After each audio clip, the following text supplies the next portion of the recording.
جب بھی کوئی سائل کسی سے مانگتا ہے تو دو طریقے ہوتے ہیں. کچھ سائل ایسے ہوتے ہیں جو کوئی بات نہیں کرتے، سیدھا کے ہاتھ پھیلا دیتے ہیں. ایک تو سائل یہ ہے. اور سائل مانگنے والے جو بڑے اچھے طریقے سے مانگنے کا بھی فن جانتے ہیں تو ان کا طریقہ یہ نہیں ہوتا کہ کسی کے آگے جا کے بس ہاتھ پھیلا دیں. پہلے وہ اس کی تعریفیں کرتے ہیں، پھر جو ہے وہ اس کی رحم دلی کا ذکر کرتے ہیں، پھر اس کے مال و اسباب جو اس کو دیے گئے ہیں ان کے قصیدے پڑھتے ہیں، پھر اپنی وفاداری کا اظہار کرتے ہیں، پھر جھولی پھیلاتے ہیں. تو یہ دوسرا اور مہذب طریقہ ہے. ایک تو مانگنے والا اپنی ضرورت کو یوں ہی کسی کے سامنے رکھ دے، اور ایک یہ ہے کہ مانگنے والا اپنی ضرورت کو رکھنے سے قبل جس سے مانگ رہا ہے پہلے اس کی تعریف کرے.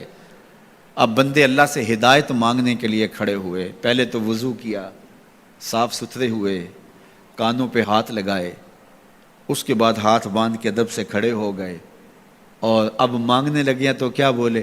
الحمدللہ رب العالمین.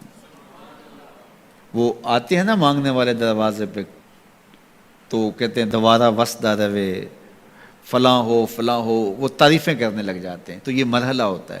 ابھی اس نے سوال لب پہ نہیں لایا ہوتا تو گھر والا پہلے بچے کو کہتا ہے جا اتنے پیسے اس کو دے گیا. میاں وہ تو آپ کی تعریفیں کر رہا ہے، مانگ تھوڑا رہا ہے. وہ سمجھتا ہے جو تعریفیں کرنا شروع ہو گیا یہ مانگنے کے لیے تو کر رہا ہے.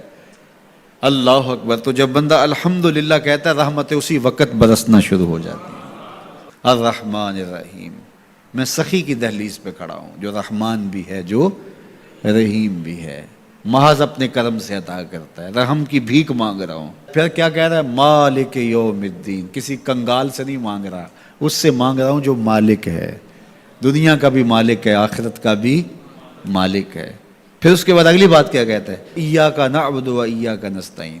مالک میں پوجتا بھی تجھے ہوں اور مانگتا بھی تجھ سے ہوں. دیکھو سائل اس اعتبار سے بھی دو طرح کے ہوتے ہیں. ایک سائل وہ ہوتا ہے جو بائی پاس پہ اترتا ہے، ایک کے گھر کے سامنے جاتا ہے، یہی طریقہ صحیح مانگنے کا، لیکن جاتا ہے کہ گھر کے سامنے ہے، تعریفیں کرتا ہے، اور مالک خانہ کو پتہ ہوتا ہے کہ یہ ہمسایہ سے بھی مانگ کے آیا ہے، میرے گھر سے بھی مانگ رہا ہے، اگلے گھر سے بھی مانگنا ہے.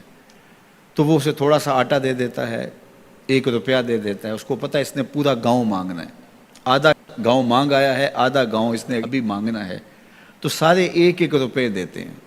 ایک تو سائل وہ ہے جو در در پہ جاتا ہے، اور ایک سائل بائی پاس سے اترا، وہاں سے پل عبور کیا، پھر گلی سے گزرتے ہوئے یہاں آیا، اور یہاں آ کے آپ کے ساتھ اس نے کہا کہ میں کسی در پہ نہیں گیا، آپ کے پاس آیا ہوں، اب آپ نے میری ضرورت پوری کرنی ہے. تو پھر 8 آنے 5 روپے تو نہیں دیے جائیں گے. پھر تو جو میری استطاعت ہوگی، جو آپ کی استطاعت ہوگی، اس استطاعت کے مطابق دیں گے کہ یہ سارا شہر چھوڑ کے آیا ہے، یہ کسی سے نہیں مانگتا، یہ مجھ سے ہی مانگتا ہے. تو پھر آپ اس کی ضرورت پوری کریں گے. اگر آپ کے بس میں ہوا تو مانگنے والا کیا کہہ رہا ہے؟ ایاک نعبد. یہ پیشانی کہیں اور نہیں جھکتی، وایاک نستعین. یہ جھولی کسی اور چوکھٹ پہ پھیلتی نہیں. وہ کریم، وہ مالک رب جو تمام جہانوں کا رب ہے، میں اس کی دہلیز پہ کھڑا ہوں اور آیا سیدھا اسی کی دہلیز پہ ہوں. نہ اس سے پہلے کسی در پہ گیا ہوں، نہ اس کے بعد کسی در پہ جانا ہے. تو پھر مالک بھی کرم نوازیاں اور رحمتیں اس کی جھولی میں ڈال دیتا ہے. اب اتنی لمبی تمہید باندھنے کے باوجود مانگا کیا؟ ذرا غور کیجئے. یہ وہ ہے جو ہم ہر روز ہر نماز کی ہر رکعت میں مانگتے ہیں، اور مانگنے کا طریقہ کتنا خوبصورت ہے. اور مانگنے والے یوں ہی مانگا کرتے ہیں. پہلے جس سے مانگنا اس کی تعریفیں کرتے ہیں. آپ نے مانگنے والوں کو دیکھا جو سلیقے سے مانگتے ہیں، تیرے بچے وسدے رہیں، تیری جد آباد رہے، تیرا خاندان آباد رہے. وہ مانگتے ہیں اس طرح، پہلے تعریفیں کرتے ہیں، پھر کہتے ہیں تیری فیکٹریاں چلتی رہیں، تیرے جو ہے تیری جائیداد بڑھتی رہے. تو وہ اس کے خزانوں کا ذکر کرتے ہیں، اور پھر کہتے ہیں کہ یہ فقیر نہ مانا تیری چوکھٹ پہ آیا ہے، اس کی ضرورتیں تو پوری کر دے. اب بندہ بھی اللہ کے حضور جب حاضر ہوتا ہے تو مانگنے کا سلیقہ کیا ہے؟ سب سے پہلے کہتا ہے الحمدللہ رب العالمین. میں کسی کنگال کی چوکھٹ پہ نہیں آیا، تمام جہانوں کے پالن ہار کی چوکھٹ پہ آیا ہوں. اسی کی تعریفیں اختیاری بھی غیر اختیاری بھی، واسطے کے ساتھ بھی بلا واسطے کے ساتھ بھی. اسی کی خوبی ہیں، سارے اسی کے کمال ہیں، وصف سارے اسی کے ہیں.